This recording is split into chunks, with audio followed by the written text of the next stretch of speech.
Hello और दोस्तों, कैसे हो आप लोग। तो आज हम लोग बात करने वाले हैं एक ऐसी मूवी के बारे में जिसमें एक पार्थोनोव नाम की एक खूबसूरत लड़की रहती है जिसने 1950 में समुंदर किनारे जन्म लिया। पार्थोनोव के गॉडफादर हमेशा यही कहते थे कि इस घर में एक लड़की जन्म लेगी और उन्होंने ही उस लड़की को पार्थोनोव नाम दिया। पार्थोनोव पे सैंड्रिन नाम का लड़का पार्थोनोव से प्यार करने लगा, मगर उसे दूसरों की तरह पार्थोनोव की खूबसूरती दूर से ही देखनी पड़ती थी। अब पार्थोनोव किसी को अपने करीब आने की इजाज़त नहीं देती थी। वह अपनी एक अलग दुनिया में घूम रही थी। उम्र के अलग अलग पड़ाव पर उसका ध्यान अलग अलग लोगों पर जा रहा था। सबसे पहले वह अपने एंथ्रोपोलॉजी प्रोफेसर देवातो की ओर खींची जाने लगी, जो पार्थोनोव को एक ब्रिलियंट स्टूडेंट मानने लगा। एंथ्रोपोलॉजी वो सब्जेक्ट है जिसमें इंसानों की साइंस को पढ़ा जाता है, यानी कि इंसान, उनके पूर्वज, उसका समाज और उनका कल्चर, यह सब कुछ इस सब्जेक्ट का हिस्सा था। और यह सब कुछ पार्थोनोव अपनी निजी जिंदगी से सीख रही थी। वह जॉन चीवर नाम की एक राइटर की फैन थी, जो कि उसके परिवार को अजीब लगता था, क्योंकि जॉन एक मशहूर अमेरिकन है जो हर वक्त नशे में डूबा रहता है। सैंड्रिन पार्थोनोव के प्यार में दीवाना हो गया था और यह बात पार्थोनोव के भाई रामियो जानता था, मगर इस दौरान उसके परिवार में कुछ भी ठीक नहीं चल रहा था, क्योंकि राइमो अपने पिता की तरह इमोशनली एक नाजुक इंसान था। कुछ साल बाद पार्थोनोव ने कापरी में रहने वाले एक अजीब आदमी के साथ रिश्ता शुरू किया और कुछ ही वक्त बाद रायमद ने उससे कहा कि उन्हें सैंड्रिन के साथ कापरी चले जाना चाहिए। वो तीनों बिना अपने परिवार को बताए कापरी के किसी होटल में रहने लगे, मगर अब पैसा खत्म होने के बाद उसके पास रहने की भी जगह नहीं बची। तभी पार्थोनोव के सामने जॉन चीवर आया, जिसने पार्थोनोव को अपने साथ वक्त बिताने के लिए बुलाया। जॉन और उसके आसपास के लोगों ने पार्थोनोव को सलाह दी कि उसे एक एक्ट्रेस बन जाना चाहिए, क्योंकि वह बेहद खूबसूरत है। उसे दौरा मालवा नाम का एक एक्टिंग प्रोफेसर का पता दिया गया और तब पहली बार पार्थोनोव ने फिल्मों में काम करने के बारे में सोचा था। साथ ही वह जॉन के अजीब बर्ताव को समझकर उसके प्यार में पड़ने लगी, मगर उसे पता चला कि जॉन असल में मर्दों को पसंद करता था। यह जानकर पार्थोनोव को एहसास हुआ कि सिर्फ खूबसूरती से किसी का प्यार नहीं जीता जा सकता।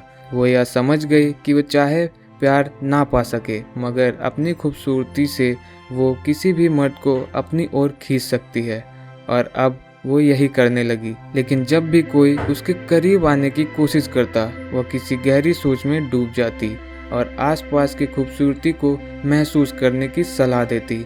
वह खुशी और खूबसूरती की खोज में भटक रही थी और कोई नहीं जानता कि उसके दिमाग में क्या चल रहा है। सैंड्रिन के लिए उसे समझना मुश्किल साबित हो रहा था, क्योंकि पार्थोनोव किसी एक अनजान से नहीं बल्कि जिंदगी और पूरी दुनिया से प्यार करने की कोशिश कर रही थी।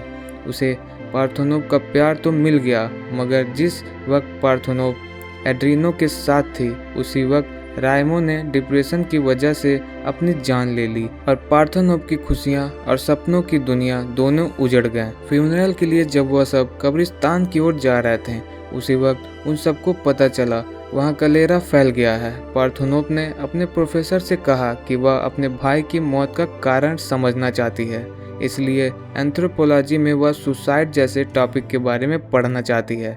मगर प्रोफेसर का कहना था कि उन्हें किसी और टॉपिक पर थीसिस लिखनी चाहिए। पार्थोनोव को खुद को अपने भाई की मौत के लिए जिम्मेदार मानती थी, मगर उसकी माँ भी उसे जिम्मेदार मानने लगी। इसलिए पार्थोनोव पछतावे में डूबती जा रही थी।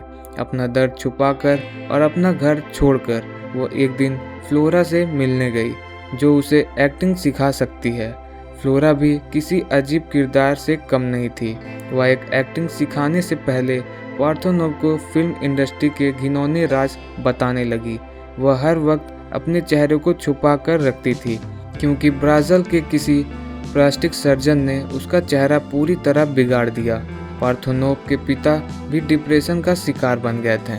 और उनसे अब काम भी नहीं हो रहा था। इसलिए पार्थोनोव ने उनकी मदद करने का फैसला किया, मगर उसका और उसके पिता का रिश्ता सुधार नहीं पाया। उस दौरान ग्रेटा फूल नाम की एक एक्ट्रेस इंडस्ट्री पर राज कर रही थी और वह किसी की इज्जत नहीं करती थी, खासकर उन रईस लोगों की जो दूसरों को अपने जूतों की धूल समझते थे।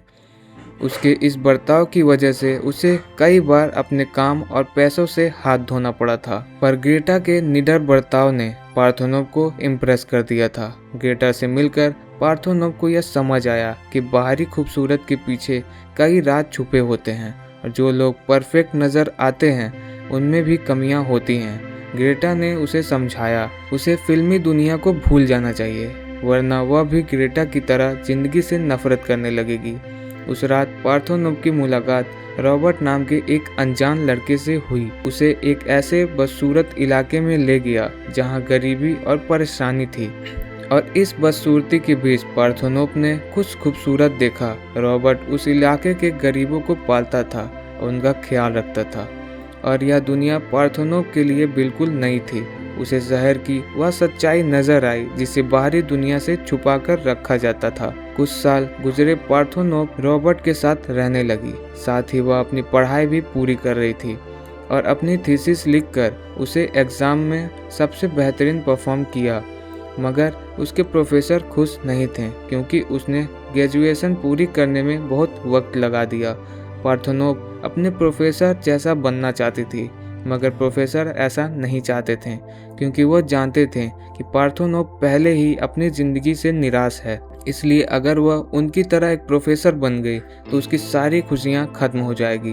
वक्त बीतता गया और एक दिन पार्थोनोव को पता चला कि वो प्रेग्नेंट है। इस सच से बाहर आने के लिए पार्थोनोव को वो दिन याद आया जब सिरिन शहर छोड़कर जाने का फैसला ले रहा था, और वह ऐसा इसलिए कर रहा था क्योंकि वो भी अपने आप को राइमो की मौत का जिम्मेदार मान रहा था। पार्थोनोव ने उस वक्त उससे कहा था कि गलती सिर्फ और सिर्फ सेड्रिन की है, उसकी खुद की कोई गलती नहीं है। और पार्थोनोव का यह बदलाव देखकर सेड्रिन उससे नफरत करने लगा।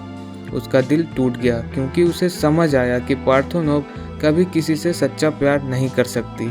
उसी बात को याद करके पार्थोनोव ने अपना अबॉर्शन करवा लिया और इस बारे में अपने प्रोफेसर को बताया। प्रोफेसर ने पार्थोनोव को अपने साथ कुछ स्टूडेंट का एग्ज़ाम लेने के लिए कहा, और तब उसके सामने एक प्रेग्नेंट स्टूडेंट आई जिसे उसके सवालों का कोई भी जवाब याद नहीं था।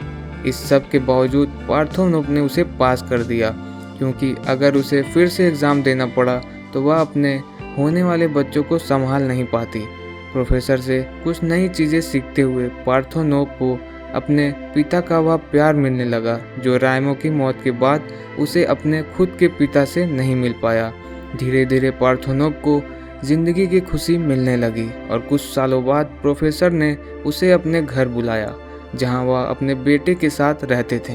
पार्थोनोव ने बताया कि उसे एक मैगजीन में आर्टिकल लिखने का मौका मिल रहा है, मगर तस्ने नाम के जिस पादरी ने उसे यह मौका दिया है वह प्रोफेसर को पसंद नहीं करता। इस बारे में बात करने के बाद प्रोफेसर ने बताया कि वह रिटायर होने वाले हैं और चाहते हैं कि पार्थोनोव उनकी जगह ले ले।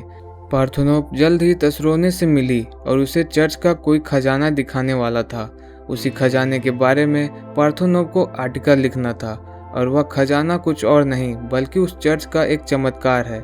यह कहा जाता है कि उस चर्च में जीसस क्राइस्ट का खून है, मगर एक चमत्कार की ही तरह वो खून लिक्विड फॉर्म में बदल जाता। पार्थोनोव अपनी आंखों से यह चमत्कार देखना चाहती थी, मगर अचानक एक औरत के शरीर से खून निकलने लगा और सबका ध्यान उसकी ओर चला गया। तसरोने का कहना था कि यह सब कुछ एक नाटक था ताकि लोगों का ध्यान तस्ने और उसके चमत्कार से हट जाए। उसने पार्थोनोव को चर्च के बारे में सब कुछ बताया और कहा कि जो आज़ादी वह ढूंढ रही है वो उसे भगवान के पास मिलेगी।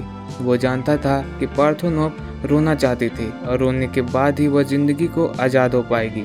तेसरो के साथ चर्च के उस हिस्से में चली गई जहाँ वह खजाना रखता है।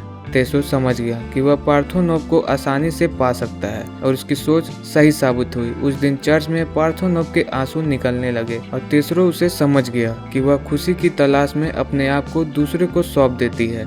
कुछ दिन बाद वो प्रोफेसर से मिलने गई और इस बार हिम्मत जुटाकर उसने अपने बेटे के सामने ले गए और तब पार्थोनोव के सामने एक ऐसी सच्चाई सामने आई जो प्रोफेसर दुनिया से छिपाकर रख रहे थे। उनके बेटे को एक अजीब सी बीमारी थी और उसका शरीर नमक और पानी से भरा हुआ था, बिल्कुल एक समुंदर की तरह। जब अपने प्रोफेसर के बेटे को देखा तो उसने गम को अपनाकर खुश रहना सीख लिया। कहानी यहीं पे खत्म होती है।